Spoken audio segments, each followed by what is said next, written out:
only has the 56 health, needs to try and find time to pop the med kit and disengage through this fight, and maybe Creo's team has found the advantage, but I'm seeing another team lurking off in the distance. There it is as well. You see them coming around the corners. There's Adrian's team, and now this fight gets a little bit more awkward because high ground's not as strong anymore when you get third-partied as Lazar finds the angle, and he's putting this one toe-to-toe, almost gets the 1v2 wipe. He does go down. Kazi and Riverside have to do something big now as Creo comes through and closes this one out, maybe getting the revive on Avery, but here it is. Adrian's team hears these shots. They know they're wounded. And Illis with the information grab there, he can give all that side pressure here because he's watching it all unfold. Kaz doesn't have a lot of HP to work with. Creo needs to defend the siphon there, but Illis is also playing defense for Adrian, that weather station crew that rotates in.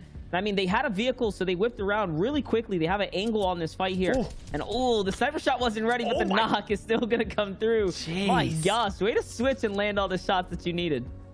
Yeah, especially when you go to fire one gun as well, and Illis with the piece control moving forward, but unfortunately this player's jumped back up inside main building trying to find that angle, and yeah, Illis with the absolute beam onto high ground, and that player going for a very risky push around the corner. I think they should have been punished a little bit harder for that, but they now have the right hand peek as Illis has to duck around this corner, and no, they do go down. Riversan falls here to Illis. Looks like Creo's still alive on a slither of health, and maybe they can get the revive on Avery. They can. Again, that's the pressure of Storm Surge. That's a play you'd never really make unless they needed the damage. And instead of going for long-range tags on, you know, opponents out in the open, they really did go for the aggressive box-to-box jump down, showing the, I want to say, the lack of experience here as a team in these kind of lobbies. And now you're seeing it. Not only are they being punished, the other team as well. Just no one is really winning this one. It is so scrappy. So much damage is going backwards and forwards. They're now in zone, and every other team has got eyes on them. This is not ending well for either of these teams, but who is at least going to get the eliminations, get the points, and maybe salvage a game? It looks like it is Rog's team here cleaning this one up, but again, are you winning the battle to lose the war? Yeah, and you can see Nemo now having to dig into the heels here. Those are the bandages. Luckily, they do find Pot's gonna have to get picked up, and again, they're inside the storm. There's sniper shots coming in. There was already AR shots being tossed their way, so there's enemies in the vicinity. Yeah, it's going to be difficult for everyone, especially considering Tabnate and Chimp are up on high ground right now, and they can see the entire field. We already know that's an up-and-coming team, one that you have to keep an eye out on. Firepower. They've secured victories in these big stages before. They did it last week. They're probably looking to do it again this week here. So with them on high ground, that is a big problem for most of this lobby. Commandment, though, lighting up the feet a bit here. He's going to find Zealous out. And now Nosh, Jamper, and Paper, though, getting comfortable, splitting the loot, getting Nosh, and everyone else situated, everyone sorted for what's going to happen here. It's the first moving. Last game, they didn't hesitate at all. They actually took height during this time when Niddle kept them all distracted.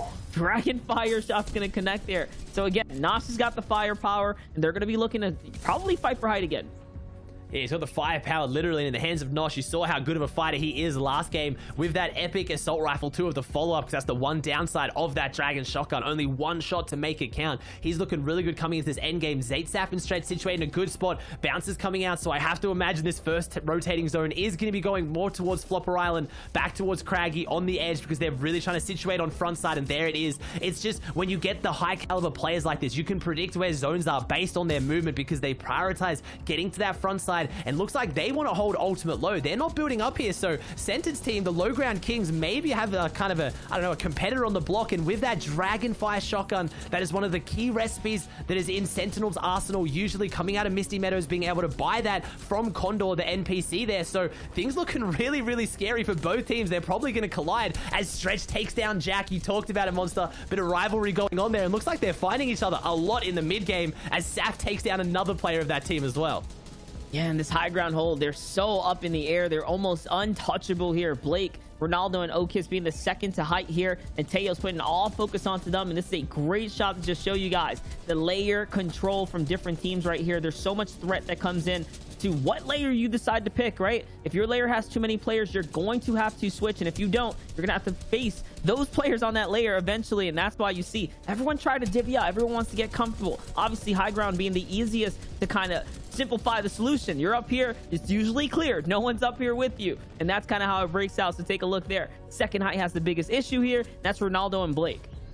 Oh, and Commandment sent an edge here on the ultimate low ground. I saw them on the edge there. Zate going across, so Zate not being able to find that high ground position, but finding a double connect with the rocket. That was beautiful. Was that 2 eliminations? It was 2 instant eliminations. Zate showing the RPG we usually talk about as about the tool of cracking open high ground, putting that pressure on height and taking it, but no, it can be devastating on low ground as well. As Stretch looking pretty low here. Zate having to rotate through. Scented getting elimination onto Stowe. And one thing I noticed about that high ground team, they had the floppers for the heal off, but do they have the material to hold it as Zate runs out of material himself?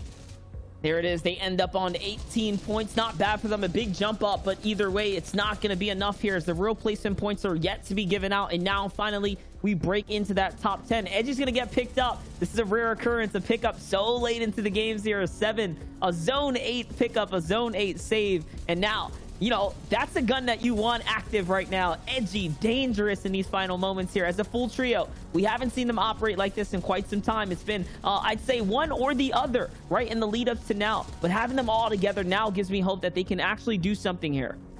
And that's how they operate all together, box to box, back to back. That's why they went for that late revive. They really needed each other up. As I talked about it, Nosh has that firepower. That dragon shotgun is usually the reason why Center's team can control low ground so well, stepping up on the walls and applying that instant big shot of pressure. But our first place team, Nosh, Jamper, and Paper, looking like they want to go for it as well, playing 1 or 2 layers off the high ground. All these teams are going to be pushed down into Center's grip down there, and that's going to be huge or terrible for them. Do you get those extra eliminations, those 2 points by taking down the teams in there, as Nosh is just really putting on a clinic, not just this game, but today, showing why he is one of the most mechanical fighters, not just in NA East, but the world in general. Yeah, for sure. You know, we saw him rise to prominence with this string of solo cash cups back to back, but now he's showing it's season time. It's team season time, and he's showing up, trying to put in the big points there, continue to do it here. That's going to be the trios. Continue to rack it up. That's Paper, who's down now to Tahi as well. And oh no, Nosh couldn't continue the fill there.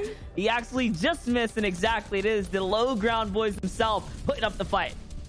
And just showing, I talked about it, Nosh had everything he needed. They had the full trio, they had the health, they had the meds, but they clashed with the low ground kings, and this is why we hyped them up so much. This is why I predicted them to be this winner of today, because man, they really do it better than any other team. That was a full trio, a first place team that was set up in a perfect position to fight them, and they made it look so easy. They took them down without taking any damage in return. They have 10 eliminations on the board. Can they fight their way from low ground? They are the kings of low ground, but unfortunately, low ground is not king in a heal off meta, and that's what Teo has. Teo is setting up for the med kit. Won't get the med kit off though, hasn't got it, but has the 4 floppers. Teo trying to get it, but he won't. But sends an edgy Commandment on the low ground. Commandment doesn't have the heal off. I think, no, they might be able to win this one. Commandment's playing defense. He's protecting them on the low ground. Commandment's going to go down, but Scented had the meds. What has he got left? Is it going to come down to who has more of the heals? Teo shots are coming out, has the 2 floppers, needs to get it off, and he does. Teo, Chimp, and Tavne win the game from low ground.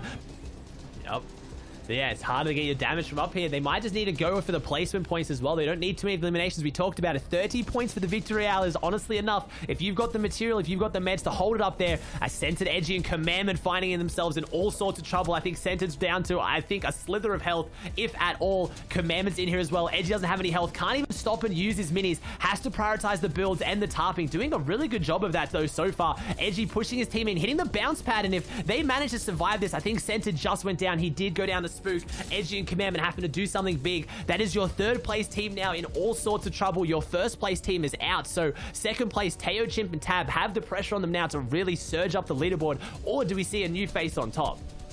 Yeah, and listen, Edgy with the phenomenal builds, under pressure there, no HP, couldn't afford to get tagged, and now they're starting to fight their way back into this game here. They're going to heal, they're going to get with one another. Commandment, this is where he shines best in these in-game situations. He does like to take over as the IGL. He's going to lead his way through the tarps here. Once again, we find them as a 2-man team. We saw what they did as a 3-man crew. They pop off. They definitely guarantee themselves all the way to the very end. But as a 2-man team, Commandment is still so good in these situations.